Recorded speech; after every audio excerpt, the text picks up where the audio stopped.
नक्षत्र मेला 2023 में विजिटर अपने जीवन से जुड़ी हुई कई बातों को जानने के लिए मेले में मौजूद ज्योतिष विद्या के एक्सपर्ट से बातचीत कर रहे हैं। साथ ही अपने भविष्य को लेकर भी लोगों से टैरो कार्ड रीडर, ज्योतिष विद्या के विशेषज्ञों और फेस रीडिंग करने वाले एक्सपर्ट से कई सवाल पूछ रहे हैं। मेले में लोग कुंडली भी बनवा रहे हैं। साथ ही कुंडली को पढ़ने व सलाह लेने के लिए स्टॉल पर मौजूद एक्सपर्ट द्वारा विजिटर से निर्धारित शुल्क भी लिया जा रहा है। इसके अलावा मेले में पॉजिटिव एनर्जी के बारे में जानकारी देने वाले कई प्रोजेक्ट भी प्रदर्शित है। तो आइए देखते हैं प्राइम भारत न्यूज 24/7 के प्रधान संपादक आलोक सोलंकी की खास बातचीत। नमस्कार, हर हर महादेव, जय हिंद, वंदे मातरम।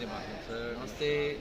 आज हम हैं दिल्ली के प्रगति मैदान में नक्षत्रा में, जहाँ पे लाखों क्राउड आते हैं। यहाँ पे नक्षत्रा में ज्योतिष का मार्गदर्शन लेने, वास्तु का मार्गदर्शन लेने, बुक फेयर में अनेक विद्वानों का यहाँ संगम है। आज एक ऐसे विद्वान से आपको हम मिलाने जा रहे हैं जो ज्योतिष में प्रकांड विद्वान है, और जानते हैं उन्हीं के जुबान से क्या चल रहा है इसमें। महाराज, कितने युवा यहाँ रोज आ रहे हैं, क्या क्या समस्याएं लेके वो आप आ रहे हैं आपके बीच में। सर्वप्रथम नाम जरूर आप पूरा अपना बताइएगा। मेरा नाम है ज्योतिषाचार्य राम शास्त्री जी। और आज हमारे इस नक्षत्र जो फेस्टिवल है, इसका लास्ट डे है जी। और हमने लगभग एक हफ्ते से ज़्यादा समय हो गया है यहाँ पर। इस समय में बहुत लोग आए अपनी अपनी समस्या लेकर के। जी। ज्योतिष का जो है संबंध हमारे दैनिक जीवन से लेकर के पूरे जीवन तक इसका एक प्रभाव है हमारे। कोई व्यक्ति ज्योतिष के बिना जी नहीं सकता। वेद के 6 अंग हैं, जैसे मैंने पहले बताया जी। शिक्षा, कल्प, निरुक्त, छंद, ज्योतिष और व्याकरण।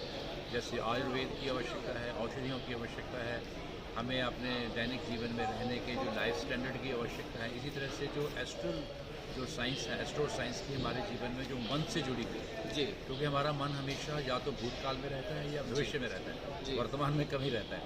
तो भूत में हमेशा चलने की जो इच्छा होती है वो एक ज्योतिष ही पूर्ति कर सकता है। ज्योतिष के माध्यम से ही आप बहुत से प्रश्न पूछ सकते हैं और उनका उत्तर भी बहुत सटीक मिलता है। ज्योतिष कोई ऐसा नहीं कि आज का कोई ज्योतिष है। ये हजारों वर्ष, 7,000 वर्ष पूर्व जो है, इससे पूर्व ज्योतिष की जो संरचना हुई है इन ग्रंथों की। और ज्योतिषाचार्यों में राष्ट्रीय संस्कृत संस्थानों से केवल संस्कृत के ही जो ऐसे ग्रंथ हैं वो हमने उनका अध्ययन किया। एक सूर्य सिद्धांत एक ऐसा ग्रंथ है जो संस्कृत में है, जिनकी नासा में भी उसी ग्रंथ के आधार पर काम हो रहा है। सूर्य ग्रहण, चंद्र ग्रहण, नक्षत्रों के आधार पर जो बातें हुई हैं जी, तो ये सारी एक एंशिएंट साइंस है जो कि प्राचीन समय से जुड़ी हुई है जी। तो आज के युग में ज्योतिष को थोड़ा सा और मॉडिफाई किया गया है, सरल बनाया गया है, ताकि इतनी गंभीर बातें जो लोगों की समझ में नहीं आती जी, इसलिए सरल भाषा में ही उनका व्याख्यान दिया जाता है। अभी किन समस्याओं को लेके युवा ज़्यादा आ रहे हैं यहाँ पे, क्योंकि यूथ का बड़ा अट्रैक्शन इस मेले में मुझे नज़र आ रहा है। यूथ मोस्टली जो हैं करियर के विषय में आते हैं जी।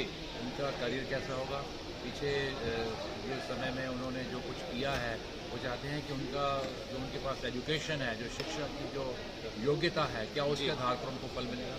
विदेश यात्रा कैसी होगी जी, उनकी शादी विवाह के लिए लाइफ पार्टनर जो है वो कैसे होंगे जी, और उनका स्वास्थ्य कैसा होगा। और इस पर कुछ बेसिक उपाय क्या बताना चाहेंगे हमारे दर्शकों को। देखिए, बात यह है कि जैसे मैंने पहले कहा कि बहुत बड़े बड़े लेक्चर को सुनना नहीं चाहता जी, जी। बस सिंपल लोग चाहते हैं कि उसका एस्पेक्ट क्या है वो मैं आपको बता देता हूँ।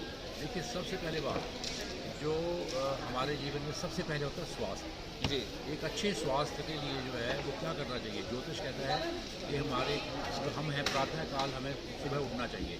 उस समय ब्रह्म मुहूर्त होता है जो 4:30 के आसपास होता है। प्रातः काल में आकाश में ऑक्सीजन होती है और ब्रह्मांड में सभी ग्रहों का एक समन्वय होता है, एक बैलेंस होता है, बैलेंस एनर्जी होती है एस्ट्रोसाइंस की। जहाँ पर क्योंकि मैं डॉक्टर ऑफ नेचुरोपैथी योग हूँ और INO से भी मैं जुड़ा हुआ, इंटरनेशनल नेचुरोपैथी ऑर्गेनाइजेशन से जी।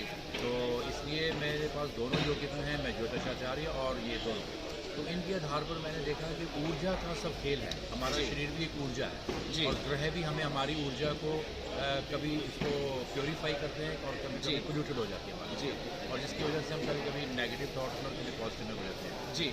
तो कैरियर को लेके और कुछ युवाओं के लिए शिक्षा को लेके जो चिंता रहती है, 2-4 उपाय महाराज घरेलू बताएं। सबसे पहले विद्यार्थियों के लिए जब भी अध्ययन करना है तो उत्तर दिशा की तरफ बैठें। जी वस्त्रों को आप जितने वाइट कलर के सफ़ेद वस्त्र होंगे या येलो रंग के या एक चक्र के आधार पर जो पर्पल कलर जो है, जी पर्पल कलर जो है आपकी दीवार पे होना चाहिए, क्योंकि ये सहस्त्रार का चक्र का है। जी तो इसलिए पर्पल रंग की जो दीवार हो, पर्पल रंग का कोई कपड़ा हो या कुछ भी, या चेयर का कवर हो, कुछ समथिंग आपको नजर आना चाहिए। जी और इसके साथ आप रोजगार को लेकर जो इसके उत्तर दिशा की तरफ बैठ के पढ़ाई करना चाहिए। और साथ में फिर आता है रोजगार के लिए। जी रोजगार के लिए हमें सबसे पहले जो बृहस्पति हैं, जी ये हमारे ग्रहों के सबसे बड़े हैं, गुरु हैं इनका वो। जी वृक्षों की रक्षा करना, वृक्षों के नीचे जाना और पीपल में जल देना। पीपल में हम कहते हैं लोग पीपल है, लेकिन पीपल के अंदर एक ऐसी ऊर्जा है, तो अगर आप पीपल में रविवार को छोड़ के पीपल में अगर जल देते हैं तो उसका बहुत बड़ा प्रभाव है। जी सूर्य को जल देना। बहुत अच्छी आचार्य जी ने बातें बताई, बहुत सटीक छोटे से इंटरव्यू में बहुत सारी चीज़ें जो आपके जीवन को बदल सकती है। बने रहिए प्राइम भारत टीवी न्यूज़ के साथ। नमस्कार। Thank you.